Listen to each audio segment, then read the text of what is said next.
Hello everyone, I hope you are great. इस video में हम बात करेंगे इलेक्ट्रॉनिक्स एंड कम्युनिकेशन इंजीनियरिंग की, क्योंकि बहुत बच्चे ये सोचते हैं कि उनको कंप्यूटर साइंस अगर नहीं मिल रही है तो क्या उनको इलेक्ट्रॉनिक्स एंड कम्युनिकेशन इंजीनियरिंग लेनी चाहिए। तो इस वीडियो में हम थोड़ा डिटेल में बात करेंगे और डिटेल में और प्रैक्टिकलिटी से बात करेंगे, ठीक है ना, कि क्या सही में इलेक्ट्रॉनिक्स एंड कम्युनिकेशन लेना वर्थ इट है या नहीं।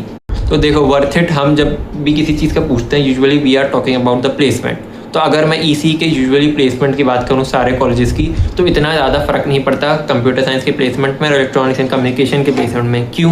क्योंकि अराउंड जो 80% कंपनीज आती हैं कैंपस में, उसमें ईसी भी अलाउड रहता है और कंप्यूटर साइंस भी अलाउड रहता है। तो ऐसा नहीं रहता है कि सिर्फ ईसी वाला बंदा बैठ सकता है और कंप्यूटर साइंस वाला बंदा नहीं बैठ सकता, ठीक है। दोनों ही बंदे को कंपनी अलाउ कर देती है बैठने के लिए। हालांकि कुछ स्पेसिफिक कंपनीज हो सकती हैं जो ना अलाउ करें ईसी के बच्चे को, ठीक है। जैसे कोई साइबर सिक्योरिटी की कंपनी है तो they might not allow electronics and communication student to sit there, ठीक है। तो ऐसा कुछ कंपनीज में हो सकता है, but most of the service based company like TCS, Infosys, essential, ये सब अलाउ कर देती हैं ईसी के बच्चों को कैंपस प्लेसमेंट में बैठने के लिए।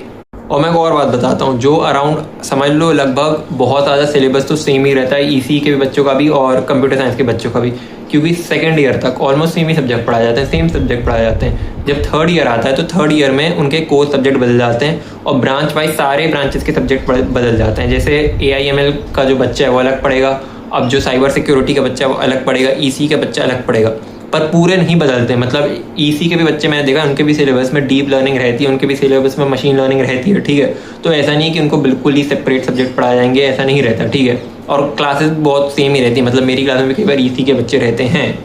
तो देखो, यूजुअली दो टाइप के बच्चे लेते हैं ईसी। एक तो वो रहते हैं जिनको ईसी ही लेनी थी, right, they are the core students, और दूसरे स्टूडेंट को कंप्यूटर साइंस लेना था बट उनको कंप्यूटर साइंस नहीं मिलती है इसलिए वो ईसी लेते हैं, ठीक है। बट दोनों स्टूडेंट में ज़्यादा फर्क नहीं पड़ता है, क्योंकि दोनों ईसी ही पढ़ेंगे और साथ में कंप्यूटर साइंस के भी सब्जेक्ट पढ़ेंगे, और दोनों स्टूडेंट ईसी के भी ब्रांचेस में एलिजिबल होंगे, ईसी की प्लेसमेंट के लिए भी एलिजिबल होंगे और कंप्यूटर साइंस के प्लेसमेंट के लिए भी एलिजिबल होंगे, ठीक है। तो यहाँ फ़ायदा है आपका अगर आप ईसी लेते हो, क्योंकि आप दोनों तरीके से प्लेसमेंट में एलिजिबल हो जाते हो। आप कोर के प्लेसमेंट के लिए एलिजिबल हो और आप कंप्यूटर साइंस के प्लेसमेंट के लिए एलिजिबल हो, और बाद में जाके even if you want to give government exams तो आप उसमें भी एलिजिबल हो जाते हो, क्योंकि कंप्यूटर साइंस में इतना PSU वगैरह नहीं है जितना ईसी सब्जेक्ट में है।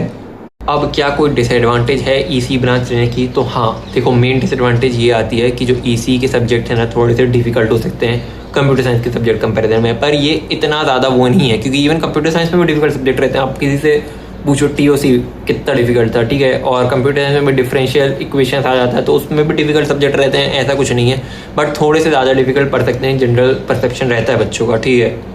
और इसके अलावा कोई डिसएडवांटेज नहीं है। और मैंने पहले एक डिसएडवांटेज बता दी कि हो सकता है कोई कंपनी आपको अलाउ ना करे बैठने के लिए, but majority of the companies 80% company allow कर देती हैं ईसी के भी बच्चों को बैठने के लिए। जैसे आप में से बहुत लोग हैं जो VIT के लिए ट्राई कर रहे हैं, तो जैसे VIT में भी आप ऐसा कर सकते हो, अगर मान के चलो आपको कंप्यूटर साइंस में कैटेगरी 2 नहीं मिल रही है, ठीक है, तो आप वहाँ पे ईसी ले लो, आप ईसी की कैटेगरी 1 ले लो, क्योंकि इतना ज़्यादा कंप्यूटर साइंस में खर्चा करने से अच्छा you can go for EC. और अगर आपका इंटरेस्ट है ईसी में तो आप स्टार्टिंग में ईसी सेलेक्ट करोगे, ठीक है। मैंने अपने एक पहले वीडियो में ही बताया था, जो ईसी ब्रांच है वो VIT चेन्नई में काफ़ी देर तक खुली रहती है। You can watch that video, और तो आप मेरे चैनल में सर्च करो या विल पुट इन डिस्क्रिप्शन। आपकी अगर बहुत ज़्यादा रैंक भी आती है, आई गेस अराउंड 50,000 रैंक तक भी आपको ईसी मिल सकती है VIT चेन्नई में, ठीक है। तो that's it guys, I hope you enjoyed the video, you found it helpful. Please make sure to subscribe to my channel. Bye.